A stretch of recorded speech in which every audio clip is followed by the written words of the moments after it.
Hi, everyone. Welcome to another episode of the Miami Hustle. I'm your host, Carla Benetton. And today we have a very special guest here today. We've actually been trying to make this happen for quite a long time. I think we met sometime last year in September, maybe August, via text. I followed up with him. He followed up with me. And I think it was in God's plan for this to happen. So here today we are with Chuckday, visiting us from Ohio. And just like you guys, I don't know a lot about him, so we're going to get to know him together, get to know about his mission, his life, his purpose, and hopefully you're inspired today. So, Chuck, welcome to the podcast. Thank you for having me. Yeah, Definitely. I know it's been a long time coming. it has been.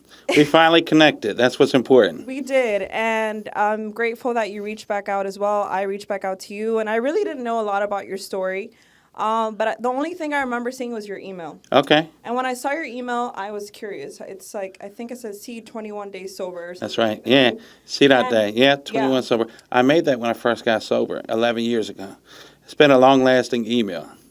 So I was very curious about that. So I kind of want to dive into that. You just mentioned something very key about your life, right? That you've been sober now for, you said 11 years? 11 years. Yes, ma'am. So kind of take us back. Tell us a little bit more about who is Chuck, where you grew up, where you were born, and how you now came about to being 11 years is a long time. It is. Yeah. A lot of people don't make it that far. They don't. And I commend you because I've known people struggling with different things, and it's hard, but at least what I've learned from people that I know is like, if you can just get through one day to the next day to the next day until you're free for life, Yeah.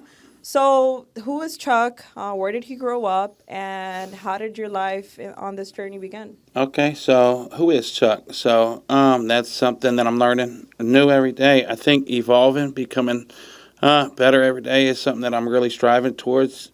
The self-development, the self-improvement, always, looking to reach a little higher, break another ceiling, and do a little bit more. So originally I grew up in Cincinnati. You said I had an accent. You do. You sound Southern. I get that a lot, yeah.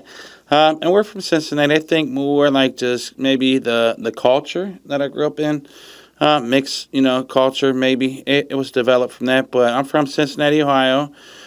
We grew up in a trailer park. It was my mother, it was my father, my sister, and my brother. And I was the middle child, right? So, yeah, we... was fairly poor, low middle, not lower class family. Mother, she drank alcohol. She never worked. Lived in Section 8 housing, and she was an alcoholic. So she drank every day. My brother, he was the young baby of the group, and then I obviously was the middle child. My sister, older, big sis, right? Always looked up to her for a lot of guidance. And my dad, he worked as before, always worked, but he sold drugs. And then eventually, him and my mom broke up, and he took all three of us, and he stopped selling drugs, thank God, and became, just a worker. Always preached, the working class, how important it was to work. And I learned a lot of my work ethic from him. And, but he had to work a lot, like a lot of hours. So sometimes, he wouldn't show up until later on in the evening. And I felt like I had to be the hero of the house. And I was looking for means and ways to be able to accumulate, more money to help, with the household. And, I was looking for that guidance like we were talking about before, how important it is to have the right mentor, or mentorship growing up. And he wasn't always there because he was sacrificing and working, and I found it in the streets, around the corner, and, through, individuals that, were mismentored themselves. So how could they ever mentor me in the right direction if they haven't had the right mentorship? Right. Yeah, I think that happens a lot, unfortunately, in the communities that are, poor. And at the same time, I feel like it's also an excuse because I've known, we've known many poor people in history who grew up to be the greatest. You know? So I think life, a lot of the times, I'm sure you didn't ask to be born into that family or that situation, right? Like nobody's ever asked to be born into a certain situation. But there's always a reason and a purpose why. And I also believe that it builds character and it builds you up into who you are. So I'm sure it was very challenging, but I'm sure all of that is part of your story, and it would explain why you are who you are today and where you are today, and how impactful you've able to been, you have been to others. Yeah. So, that was your childhood, and I know you shared something with me off camera. So, what was your first experience as an entrepreneur? First experience as an entrepreneur, it trails all the way back to when I was 12, not legally, illegally. I got involved in selling crack cocaine when I was the age of 12. And I got involved in selling a lot of drugs, not on like a minor scale level. I mean, pretty, heavy amounts of drugs for a long time. Every drug from ecstasy to crack cocaine to heroin to pain pills to benzodiazepines to acid to mushrooms. I mean, you name it, I sold it. And it started even further than that, when I was a kid. Trading shoes, going to school and selling candy bars and, doing newspaper routes and was always creative on how I could, make a dollar, right? Make something out of nothing, as some would say. And I think a lot of it piggybacks off what you said. Like growing up in that environment ain't always the worst. Case scenario, sometimes it teaches you how to be, resourceful. It teaches you how to be self-reliant. It teaches you how to, depend on one's creativity. Because if I'm given everything, I might not, tap into like my true nature of creating. And that's what I really love to do is create. Even though, I started young in the wrong game, so to say. It taught me a lot about production. It taught me a lot about teamwork. It taught me a lot about systems. It taught me a lot about protection, avoiding, downfalls. Knowing when to, operate, when not to operate. There's a lot of thought to go into like any type of organization. And I started tapping into that thought process when I was young. Yeah, 12 is impressive. Even more so, a 12-year-old drug dealer is wild. I've never personally met anyone, so it's very interesting, but I'm sure that shaped you in both good and bad ways. So that's kind of what my next question was. How do you feel like that had an impact in your life? I know growing up was tough with your family and your upbringing, and obviously, you mentioned your mother was an alcoholic. Yeah. And then dad was just a working man. So you kind of had, I guess, in a sense, that balance of like one parent who's like really out there grinding, trying to make it happen, and the other parent who's dependent on a substance, So how do you feel like that shaped you, and what does that look like later on in your life? What happened to Chuck after childhood, after that 12-year-old, entrepreneurial experience? I think, parenthood, like we were talking about, it really shapes a child. My interaction with my mom was more on a friendship level. I never felt like she was, R.I.P., rest in peace. I love her, and, I would never choose another mother. But looking back at it, was able to teach me a lot about, parenting and how kids really, learn from every detail that we do. My mom always told me the right things to do, but I've learned from her actions, Right. She dealt with a lot of men, manipulated a lot of men, used a lot of men, and locked me out of the house for men for a long time. So I experienced a lot of betrayal from my mother. I developed a lot of hate, towards not towards her, towards myself, because I couldn't be mad at mom, but I didn't understand why my mom wasn't so nurturing. So. It definitely, affected me deeply, and I wasn't able to get close to a lot of women growing up, on an intimate level. There's something that's called codependency or counterdependency. Like instead of being codependent where I need the woman, counterdependency is where like I would, love them, as soon as they got too close and I had a fear of being angry or hurt, right, I would push them away. So I had to, learn about that to be able to learn how to be really intimate, And I'm still learning. I'm able to be intimate in the relationship with my fiance today, but that shaped me to be more independent. Right. More not, relying on any other person, like whether, because couples thrive together. And in that state of mind, like I had to, thrive on my own. And that shaped me into, being, a person that felt like he had to carry the world on his shoulders, and I carried a lot of weight on my shoulders. And I think over the years, like it ended up crushing me, and I relied on drugs, and I think that's what really pushed me into like being a drug addict, where I went from drug dealing to always wanting to cover up them unbearable feelings. And I used a lot, yeah, and I used, started with marijuana, alcohol, and started with pain pills, and then I progressed into being an IV heroin user. By the time I was like 18, I started using. Even at 12, I was smoking weed and drinking, and I didn't stop until I was 27. When I was 27, I completely, surrendered to the process of recovery. When I was 18, that's when I really started, being an IV user, and I OD'd several times, and I got to the point where I was a bottom junkie. I would use other people's needles.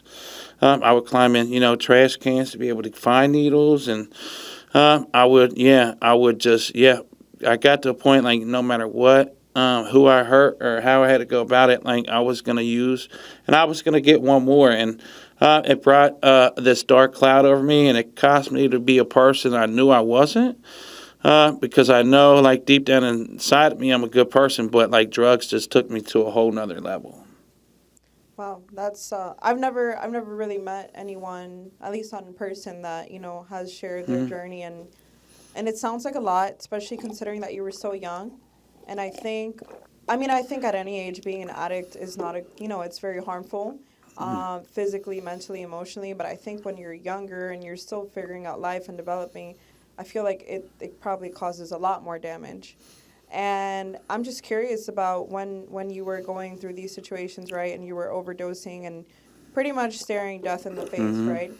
What goes through your mind? Like, what do you think? I know you mentioned off camera that in one of those moments, you heard God and he was like, Showed up. he Yeah. was like, Not I'm here, exactly I'm what I here to was wanting to save hear. you. I'm not ready to let you go. Clearly, there's a purpose for your life, but do you maybe remember or can describe any moment where you were at pretty much at the bottom, staring death in the face, but you realized that you had another chance? What did that feel like? What was the experience? I don't know if you can share any story vividly that you remember. Yeah, yeah. So it's one that I really, is printed in my mind.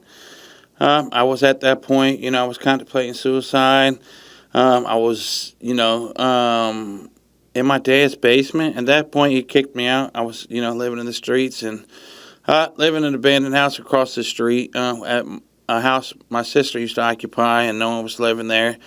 And, I think I put about a gram or 2 grams of heroin in that needle. And I attempted to take my life, and I woke up on that concrete floor, and I heard that still voice, and I identified that still voice as God. And I heard him say, I'm not going to let you die, right? But I'll let you continue to live in that miserable mindset. And at that point, I knew, right, that I didn't want to live like that. And I knew that there was a better way of living because I've seen people do it before. I just didn't know if it was really possible for me, but I was willing to give it a shot. Was there any I know when you're an addict and you're going into recovery, the first thing they tell you to do is like, be aware that you have a problem, need help, and then most importantly, like find a mentor, find a group to keep you accountable. At what point did you enter a support group or a mentor that kind of gave you hope that you could do this? So I entered sober living, right? Sober living is a community-based living. People in recovery, they live together under one household with structure. Not only structure, with support from like a house manager. People just got a little more clean time. And I found myself, being welcome in. Despite all the bad that I did, they brought me in. They fed me. They helped me get through my detox. I was, given food. At the moment, I was, smoking cigarettes. They give me cigarettes, coffee, whatever I needed. And they made sure I got to AA meetings. NA meetings. I did AA for a long time. And then I started working, Narcotics Anonymous. Then I got into church. And really believing in the Bible, studying the Bible, getting to know God and Jesus, and that spiritual awakening was huge for me. That first year I almost thought I had like a wet brain because I used a lot of benzodiazepines, like benzos, like Xanaxes, Klonopins, Valiums, and I used large amounts. So they say the post-acute withdrawal normally takes about 2 years to come completely off that, where the brain can actually heal. So I knew, right, my brain was damaged. I knew my mental state was, out of whack. I knew my spiritual side was, dead, and I was, on a hot pursuit to be able to get to know, get to know get to know what I had to do to actually overcome that. So, like a rebirth almost, learning what I needed to do, and was willing to do it. So that cleaning up the records of my past was so important. So I would read, and I knew the mind, worked like an organ. It was an organ, but even though it worked like a muscle, the more I worked on it, the more it would heal and get stronger and get better. So I did a lot of self-education, educating myself, and through that process, after a year or two, I started feeling good again. And I found out sobriety was like, my greatest gift. I never knew like I could live without the use of drugs. And I'm like, wow, this is my greatest gift because, and knowing that I'm an addict, right? Knowing that I'm always going to be an addict, knowing that it's never going away. I have a substance use disorder and it's in remission, and I have to treat it every day, to be able to make sure I don't never go back to using. But I found out like I obsess, and I'm compulsive, and now I use it in a healthy manner, with taking care of my family, taking care of my businesses, taking care of myself, and taking care of any idea I might have, and how can I execute this? And I started to obsess on it, and I got to find that medium there too. Yeah, I mean, I think the core of most people, even if you look at business owners or anyone who's really passionate about what they do, is yeah, they're addicted to it, and they're obsessed. And very similar to an addict. Yeah, very similar. And yeah. I think that's the beautiful thing about it, is like figuring out like, okay, I have a problem. I understand this. I'm gonna work on it to get myself what I need to get myself, emotionally, mentally, spiritually, like you said. But how do I repurpose this energy? Because that's, I think, one thing that a lot of people don't talk about, is that energy, and who you are is who you are. So if you're a compulsive individual, you're a compulsive individual. You just have to learn to control it or repurpose it, So I think it's amazing that you were able to repurpose that same energy into something constructive and positive. And so I kind of want to know a little bit more of how you were able to repurpose that and accomplish things post-sobriety. Yeah, so repurposing it is very helpful. Like, cause I didn't know. Like, I got sober, and I'm like, what am I gonna do with my life now that I got sober? I'm maintaining my sobriety, like, but I have no real skills like pertaining to like real like job, workforce abilities, because I never painted. I never, was a mechanic, never was taught to be a mechanic, never learned any of that, So I'm like really confused at this stage, and I'm like, what am I going to do? But I was willing to figure it out, and I knew I had to figure it out, and I got into a few different lines of work, and none of it really, like, fulfilled my soul. Until I started working. I took a chance of being like starting a window company, right? Failed miserably. I'm like down, and I'm thinking like, man, what can I do now? Should I go back to selling dope, right? And I knew that wasn't the answer. Luckily, I had people that could reframe my thinking. I would check in like, this is what I'm thinking. They're like, no, that's a horrible idea. Right. And like that's important. Being able to be vulnerable, tell people how you're thinking, and take advice, being teachable, like being coachable. And I got into that failed miserably, and I found out there was this individual that was a counselor in the behavioral health practice, and I said, how did you do that? And she told me, like the education, like the certificate to get to be a CDCA. I'm like, you sure they're going to let someone like me work in there? Am I eligible for that? I didn't believe it, I didn't think it was possible for someone like me. But she convinced me that it was. That's why your network is so important. Getting around people. Like, there's a vast amount of information out there. The more books I read, I find out like what this world is really about, and how I was misled. And if I would have just found this education, information out sooner and had access to it, that I would be further than I am now. But I don't take none of it for granted. Like you said earlier, it led me to who I am today. Now, there's no coincidence. There's a reason God's got me as an owner of a behavioral health practice and sober livings. It's because I've been there. I walked down that path. I'm very empathetic. I understand. I had a review with one of my counselors before we came in here, and he said, Chuck, I've never had a CEO like you. That really treats and values his staff the way you do, how you encourage. A lot of them are greedy and hungry, and you take care of us, man, and I really appreciate that, and that really fills my soul. So it goes back to finding that person that believed in me, and I became a CDCA, and I got a job in the field, and I had it on my heart to open my own program, and I was like, is that a good idea? And I'm like, well, what else? It can't hurt none. It's not going to set me back too far if it don't work out. I'm already where I'm at. I did that. I went to college, and I saved up, the checks they gave me when I was in college, and I put that towards my business. And that's a lot of people struggle there, raising money to start their own business. Some people paint that picture like it's real easy, and it's not as easy. You got to be super creative, super dedicated.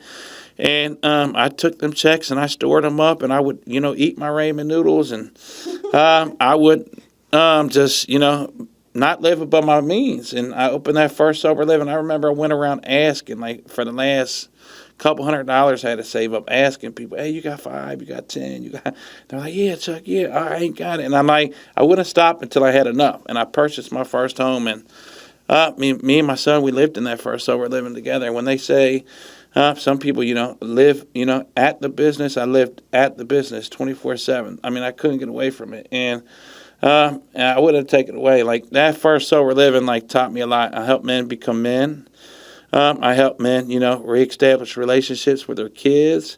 I help, men find, true sobriety and not be just a dry drunk, miserable, find real life behind not using.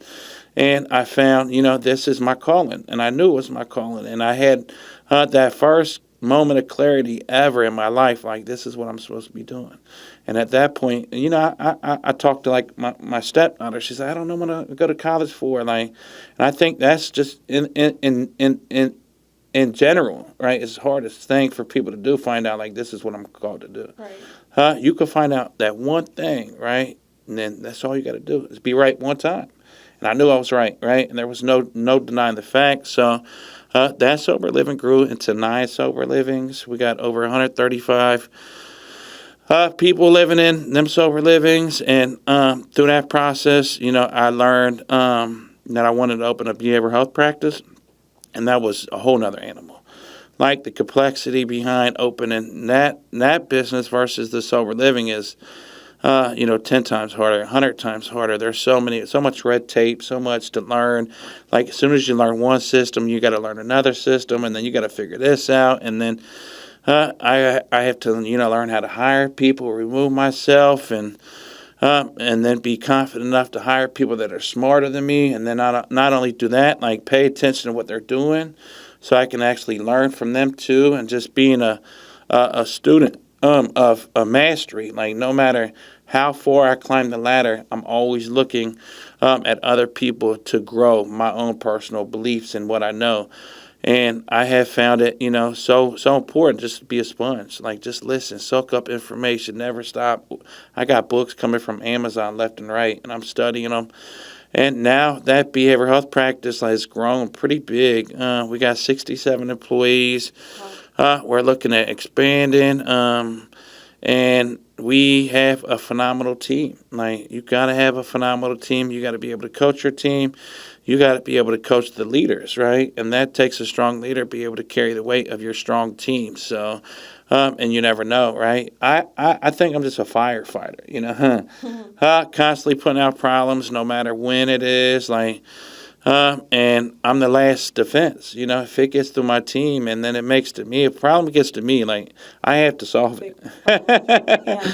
There's no one else to look to. So carrying that weight can be pretty heavy, but I had to rewire my neural system to be able to like stay calm during the storm, and that takes a lot of practice, a lot of problem solving. And now, like, I know there's going to be problems showing up every day. Like, there's no doubt about it. So wake up and get ready and get prepared because they're coming.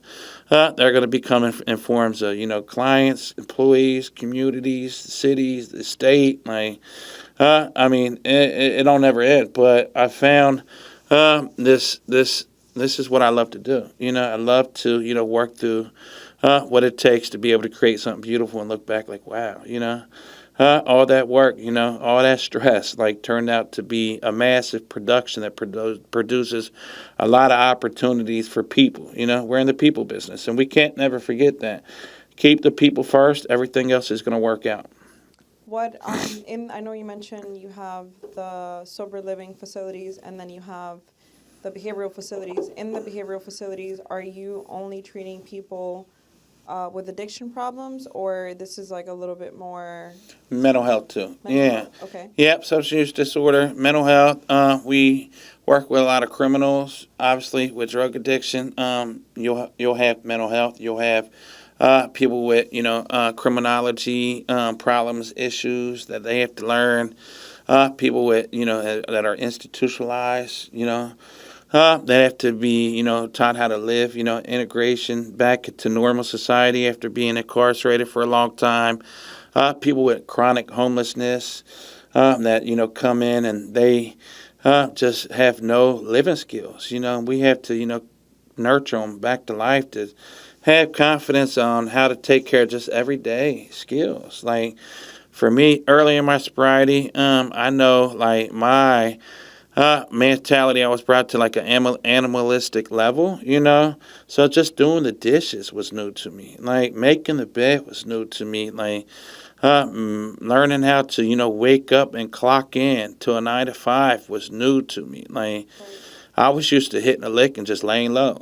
You know what I mean? Like the everyday normal hustle and bustle is a lot. You'll never really understand that like until like you're actually doing it. And if you're out there, throwing your life away, and then you're thrown into it, it's going to take some time to be able to find like your footing, right? And it takes people to be able to walk with you, hold their hands and show them, like, and then teach them how to, learn how to forgive themselves. The shame and guilt will keep you stuck for a long time, and we do a lot. Yeah, we do a lot. We work with probation, parole officers. We work with the food bank. We help moms, right? And I know the moms come in and after treatment and they have their kids and they're like, okay, where do I go after treatment? Some, they don't have nowhere to go, right? Back to the trap house. Like, that's where they're trying to get away from. So we created Mommy Me houses where you can have the mom and the kid, and that's been beautiful. My fiance, she named the house after her mom. She died from drug addiction. The Kimberly's House of Promises, New Promises. So that was real sentimental to her heart. Another one, we named it after my brother that committed suicide, shot himself in the chest, Ty's house. So, but like Potter House, the original name came from my friend that overdosed. His name was Corey Potter. And then it was biblical too, the potter, and the clay. So when they come in, like we're helping them remold, themselves into, something that can be more purposeful, more meaningful. You really are doing really hard work that most people never in their life would even care to do. And it's something very key that you mentioned. Number one is you come from a place where you understand these people. So you want to be able to be a source of help, hope, guidance like someone once was for you. And that, and you just generally, you can tell that you care about people. I tell people all the time, doesn't matter, business is great. Like you said, you can figure it out. One doesn't work, you start another. But generally, there are certain businesses where if you don't like to help people, if Mm-hmm. you're selfish, you shouldn't do it because Absolutely. it just Yeah. turns very miserable and your heart's not there. Yeah. So I mean, what you said, it's a lot. Like I can't imagine running a clinic Mm-hmm. and the different sobriety houses, Yeah. and as the CEO, it's and not just that, but you're dealing with your own journey as well. Yeah. And I'm sure it gets very challenging, but I think based off what you shared, what should ground anyone is number one is like the why. Like why am I doing this? At what point did you realize in your journey? I know your own journey had a lot to do with it, but was there something else that kind of inspired that why? Yeah, because I think no addict should ever be denied, right, the chance to recover. And I'm huge on that, and I've seen other organizations, like they're a little more picky, they'll put someone on the blackball list. They won't let them come back to their organization because they busted a window out the last time they were there. Or they stole from the store, the last time they were there. Or, they stole someone's food out of the refrigerator the last time they were there. You're banned for 90 days. You can't come back. When I think there should be some type of stipulations, right, to be able to create that culture in your business. So there's a standard. So these clients understand, like, it's important for them to act right. But I also understand, like, they're not going to come in perfect. They're not going to come in batting 1,000. They're going to come in with these learned behaviors. And it's going to take time to relearn these behaviors. And as a behavioral health practice, like, we professionalize in modifying behaviors. So that's something that I have to always reiterate to my team. I teach love, tolerance, compassion, and I put systems in place to protect not only the employees, the clients too. Like, you're not going to, just, wish this guy out of our program over one mistake. Like, there's a process. I want you to follow it thoroughly, and I want them to have a fair chance. So I think that's my why, and a lot of it's personal experience. I've been kicked out of a lot of programs, and I have been, allowed back into some and not allowed back in others. And I wanted to create a team that could really understand, like, people are people. People make mistakes, and how can we create this culture that can really zone into, like, working with these individuals until they cut the corner, and they do better. Because my experience, the more you really help somebody, even through their hard times, eventually those are the ones that are going to make the biggest impact for others. And that's the only way we're going to really make a difference in this world, is to be able to develop other leaders that truly understand. Yeah, I'm just curious, because this is all new to me, the information that you're sharing. What do you think is the biggest, the hardest challenge for people who are currently in recovery, maybe people who relapse? And I think you mentioned something key earlier, which kind of makes sense now from some cases that I've known, where it's not, being sober is great, but it's not just about being sober. And you mentioned something that you also help people find life outside sobriety. It's like, okay, you're sober, that's great, but some people are miserable because they miss that high or that rush or whatever it is that they felt. So how, what do you think is the most challenging? I want to say that's probably one of them, right? Like, they don't really know their purpose outside of that. They don't feel fulfilled. Yeah. Right. Yeah, so I'm just How do you get them to tap in that, right? How do you help them? I think first and foremost, it's so imperative that first year. It's just to stick to the fundamentals, like learn how to live without the use of drugs. Don't overcomplicate it. They say don't make any dramatic changes for the first year. That's a big mistake people make. They're a couple weeks sober and they want to have the perfect job, so they're overworking themselves and they can't handle the stress, and so they fall back into a relapse. Like, keep it simple, right? They call it KISS, right? Keep it super simple, right? So, like, make the meeting, right? Get you a sponsor.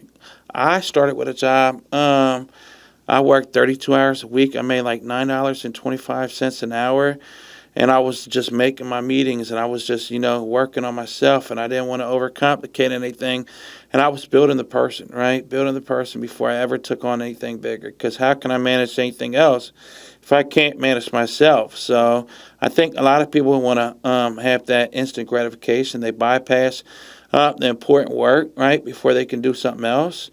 And I see that mistake happen a lot. And then just not believing in themselves. How can you learn to believe in yourself? I know I had an individual that came through. He would look in this mirror and he would come up with these slogans to himself like, you're handsome, you're strong, you're outgoing, you're relentless, you're going to do something great today. And you learn how to talk to yourself in a positive way, because we can be our worst critics. Like, what you tell yourself is what you believe.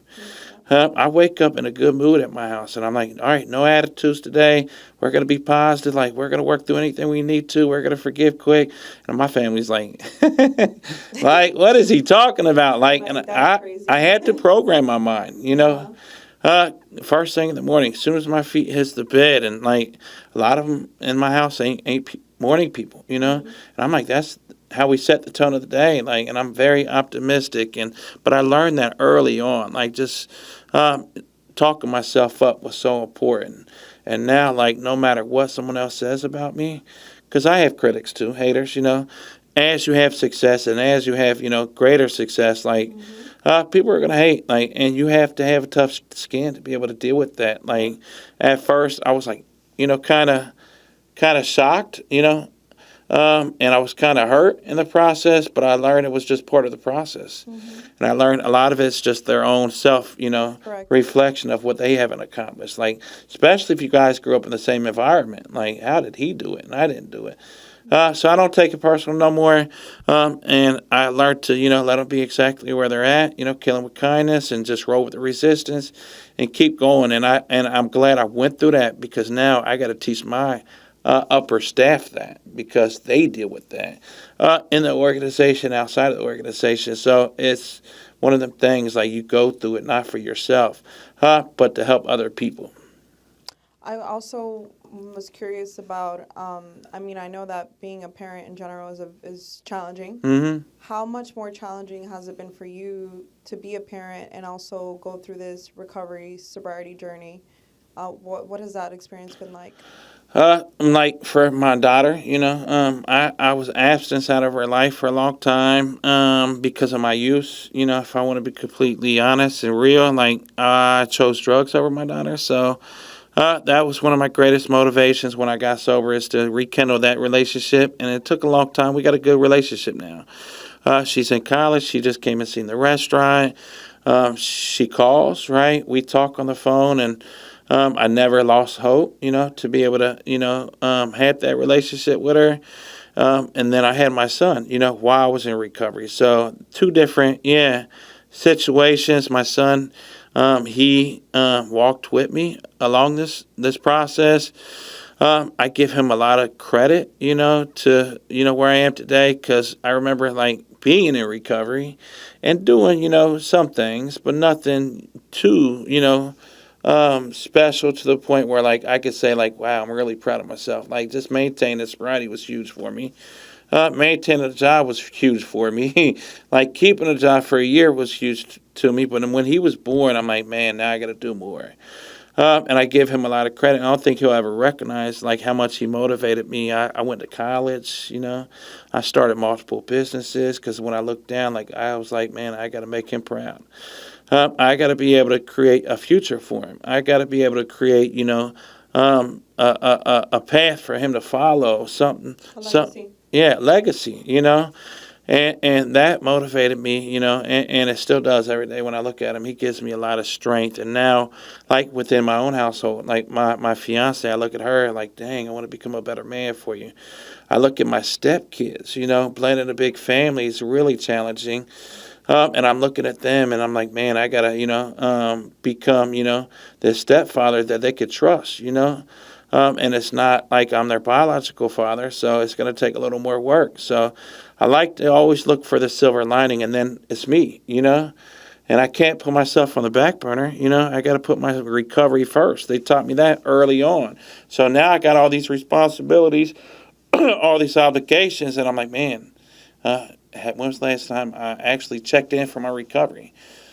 We went to a meeting here last night, a Narcotics Anonymous meeting, and I still do them, once a week. I still go to church.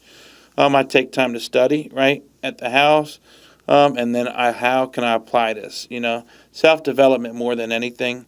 than actually being in the rooms of like the 12 steps. Right. I'm reading a lot of self-help books. I'm reading a lot of CEO books. I'm learning a lot of business books, like Traction. I read not too long ago, was very informative.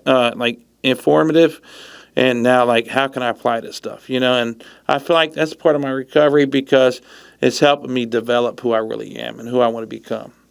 Yeah, I think something that you mentioned that's very key. It doesn't matter, right? Like in your case, your story is about recovering, right? Becoming sober. But for other people, their mindset is just as jacked up from other situations that have happened to them in life. And that's something, like we said in the beginning, like we deal with what we deal with. Sometimes we don't really want or like the cards that were dealt, but that's God's plan. So I think the very important takeaway that I can get from everything, even though I'm not someone, I'm still someone that in certain shape or form, and I'm sure other people can relate, where like, yeah, that reframing, right, that the shifting the paradigm. And I think that's very important, and not only realizing that you have to shift your paradigm, but wanting to, and like you said, what are you doing to actually change your life? Like, it's great to go to seminars, to meetings, things like that, but the real change happens outside of those meetings, outside of those seminars. Yeah. So I commend you because you really have to want it. You really have to want to change. You really have to want to grow as an individual, to go out of your way, for no one to sit there and tell you you have to do this, and you still are wanting to learn and wanting to grow. So I think a lot of people love to make excuses. Because my mom wasn't there, because my dad was an alcoholic or a drug, like so many excuses. But like at the end of the day, you're responsible for yourself. Absolutely. What are you doing for yourself to change yourself, to change your legacy? Like you said, and as a parent, whether you're a parent or not, like your life is in your hands.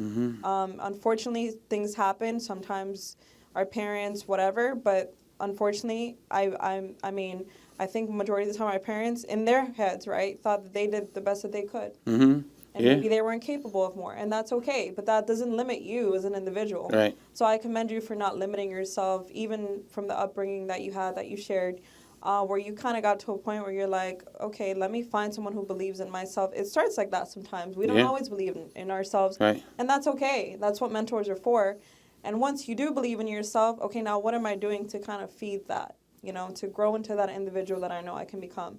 So kudos to you, because I think it is challenging in general, and I think it's even more challenging for someone like yourself who's gone through so much, and not just, the emotional and everything, but I'm sure all the drugs and everything and all those years really affected you neurologically, right? Yeah. So congrats. Like, Thank I'm you. proud of you. I appreciate it. Yeah. It takes a lot of work. Yeah. It does. It's not something that's going to happen overnight. And I think people have this false reality that once they put the drugs down or once they start a business, things are going to be, A-okay. Really, we're just getting started. Right. And I tell myself that every day, like, we're just getting started. Like, the same work that I put in yesterday to maintain my sobriety, I got to do today. The same work that I put in yesterday to start a business, I got to do today. And I'm still busy 7 days a week. Building teams, As soon as I get a company, in a good, healthy place, I'm looking to add to it, build to it, grow it, And the same thing with the sobriety. Like anything that I'm truly passionate about, like I got to feed it every day. Right. That's the only way the plant's ever going to grow. And it's not going to grow overnight. It's going to take time. You got to water it, You got to watch over it. In sobriety, they say before you get in a relationship, try to take care of a plant for a year. That's funny. Right? Let's see if you keep that alive first, right? People can't do that. A lot of people can't do that. Yeah. Sober people can do that. Yeah. And it's like, can you, right? You've been given the gift. Yeah. Right? But can you keep it alive? Yeah. I have a friend of mine that says it all the time. Now, you've been given the house. You've been given the fiance, the friends, the loved ones, the job, the career, the businesses. Now, can you keep it? Right. And I'm like, wow, that's deep. Yeah. Some will, some won't, right? But I'm going to keep mine. I promise you that. Yeah, I think that's very key what you're saying as well. Like, everybody wants the career, the house, the wife, the everything. But it's like once they get it, what are they doing? Not just to keep it, but to keep it alive, keep maintain it healthy. it. Yeah. Right. The maintenance stage. Right. And so that's something that I think anyone watching this can take away. whether they identify with your story or not, is like really being intentional. And I wanted to ask you this because I feel like I talk to a lot of people, which I'm sure you do as well, and people just have a really hard time figuring out their purpose, their why.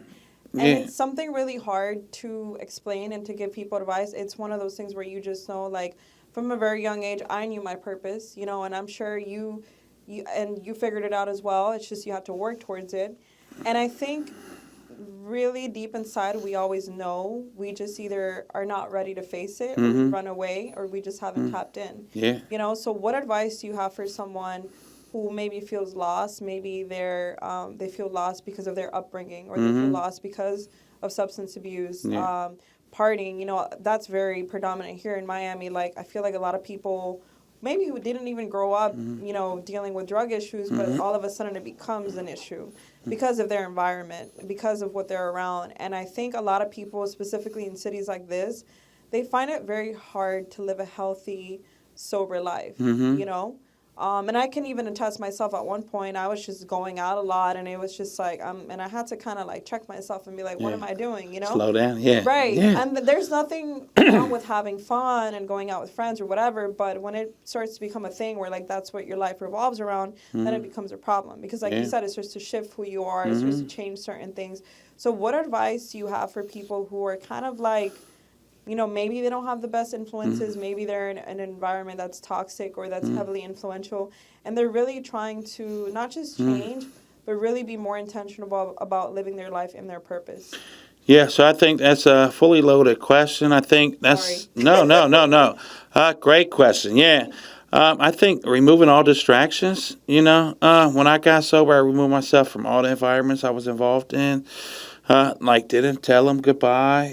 Just remove myself, and I put myself in a healthier atmosphere. And I realized, all the distractions have to go. In order for me to find out what I'm truly called to be on this earth for, it's going to take some soul searching. I'm going to have to experience over here. I'm going to have to experience over there. I'm going to have to try that out. So I don't have time to go to the bar anymore. I don't have time to go to the nightclub anymore. Right. I don't have time to, spend too much time over my friend's house, just having small talk. Like, what do my conversations look like? Are they heading for me to be where my future is? Because I have the right to choose where I land.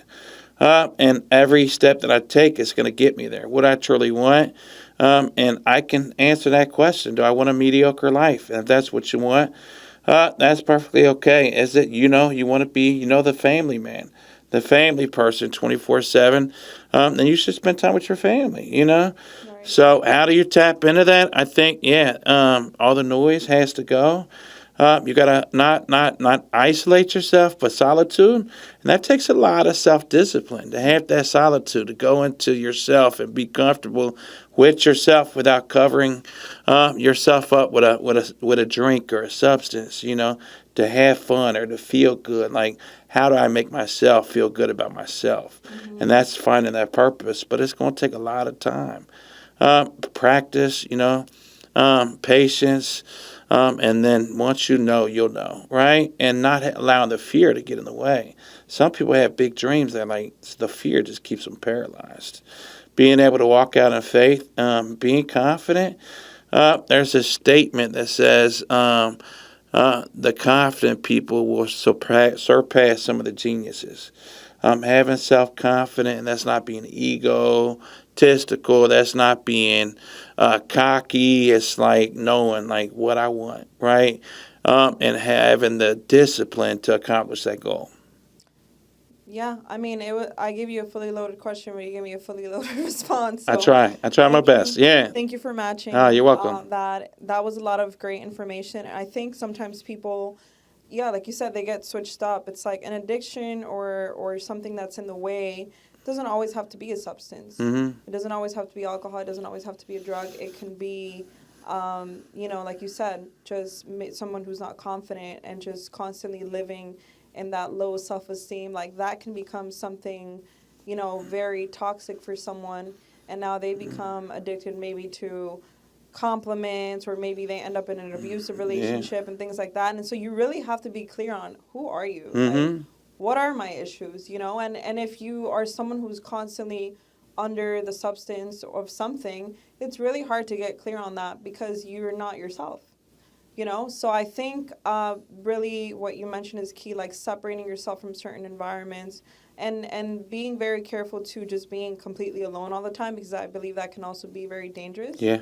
But just being comfortable with being on your own, and really being able to sit there and not let the thoughts of others cloud you so you can think clearly. So I think that was great, solid advice. I'm definitely going to take some nuggets away from that. So before we kind of jump into how people can find you, anyone who maybe is on a path of sobriety who would like to reach out to any one of your clinics or, get more information, how they can find you. And I just usually wrap it up with this question, which is, if you could give a younger Chuck advice, maybe the Chuck that was 12 years old that started dealing drugs, what advice would you give him now? What advice would I give him now? I give him the advice that has helped me so much is to get around people that you want to be like. Take the time to ask yourself who you want to become, and analyze your circle. And if the people around you or surrounding you ain't nothing like what you want to become, then you got to learn how to cut them off. You got to learn how to find people that add value to who you are. Like you said, are my values lining up with my actions? Like, I might say I'm this, but my actions speak, something completely different. So, I think, the circle, get around the right people, get around people that are going to challenge you. Get around the people that are going to hold you accountable, and take that, as, a lesson to grow, to become better. Because everyone don't like accountability, but accountability is what's going to make or break you. Right. Yeah, it's so funny. My mom, my entire life, has told me what you just said is like, be very careful who you hang around. Yeah. Because you end up becoming like them. Yeah. So she would always tell me growing up, check your friends, check your circle. And she's like, if you're the smartest one in the group, you got to go. Yeah, yeah. If you're the most successful one in the group, you got to go. Yeah. Because it's what you're saying, like, there's no accountability. Yeah. And then you get very complacent and comfortable. Yeah, and recently I've experienced that. I'm from a small town. And I look around, I'm like, oh my God, I feel like, and I don't want to feel like I'm too, like I'm better than anyone else. You're just not being challenged. I'm just not feeling like I'm being challenged like I once was. And I look around, I'm like, okay, I got to figure out how I can get around people that are smarter than me, more advanced than me, has done more than me. But I don't see it anywhere close where I'm from. So I'm traveling out to Miami to masterminds. I'm traveling to Vegas to masterminds, speaking at these masterminds, get connected with people like yourself, like people that are really thrilled about doing big things in life. Like, that's where I'm at. And I have, traveled to be able to tap into that group of people.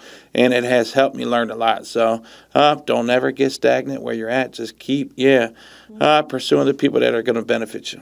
I agree, 1,000%. So I kind of want to pivot a little bit into sharing with our audience where they can find you, as an individual, if you have any platform where people can reach out, or where they can get in touch with any of your facilities if there's someone who is experiencing, something where they need help to get on track, to get onto recovery. Where can they find you? How can they find your facilities? Okay, so they can find me personally from my own personal brand, Chuckday. I'm on Facebook. I'm on Instagram. I'm on TikTok. I'm on YouTube. To get a hold of our center, right, to be able to get help, you can call our intake line, 513-435-0379. You can go on our website, Powerhouse Recovery, and you can access us there. There's, a messaging box that you could type in. We'll respond to. And you don't have to only be from Cincinnati or Ohio to be able to receive help. We have Greyhound tickets going out, bringing people up from the Carolinas, we have a lot of people seeking us, because we're known for doing good work. We're known for having people that truly care, having people that are willing to go above and beyond. And we have stories, and your story can be just like, the other success stories. You just got to give us a call. Okay, so your facilities are based out of, you said Ohio? Yes, Cincinnati, Ohio. But yeah. Nobody is limited if pretty much they can get there. You said you provide transportation for them to get there. Yeah, we'll put them on a So plane. Yeah. that's awesome. That's amazing. Yeah. And I Yeah. think that's actually great, getting them out of their city or wherever they're from. So Yeah. that probably Less aids in the triggers. Yeah. process. Yeah. That's New awesome. start. Yeah. Well, you shared a lot today. I learned a lot because I really had never been able to sit down and speak with someone who's been through this journey and then turn it into a business.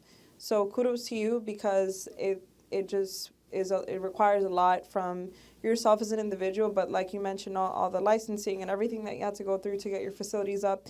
And like you said, not just getting it, but keeping it and keeping it healthy. And I think based off what you shared, you've done an amazing job. So I would love to also follow your journey and expanding. Hopefully you can expand to other states. We want to. Yeah. Yeah, and Hopefully I'm sure down that you here. can. Yeah. I hope that the purpose of us sitting here today and meeting is that someone out there hears you and that you're able to find partners all over the U.S. I mentioned to you I'm going to connect you with some people that I know Please. that I think you guys could both mutually benefit from the relationship.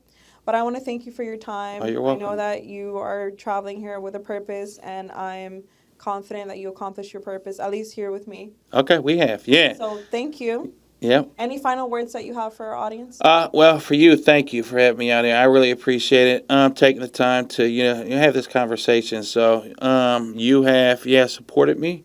You have shown up for me, and we'll continue to work together. I know God's got a bigger plan for us. Now, any takeaways for the audience? If you're struggling with addiction, if you're struggling with finding purpose, if you're struggling with not feeling like you belong, just know you're more than what you think you are, and you are what you tell yourself you are. So tell yourself you're great and go out and do something great today. I agree, 1,000%.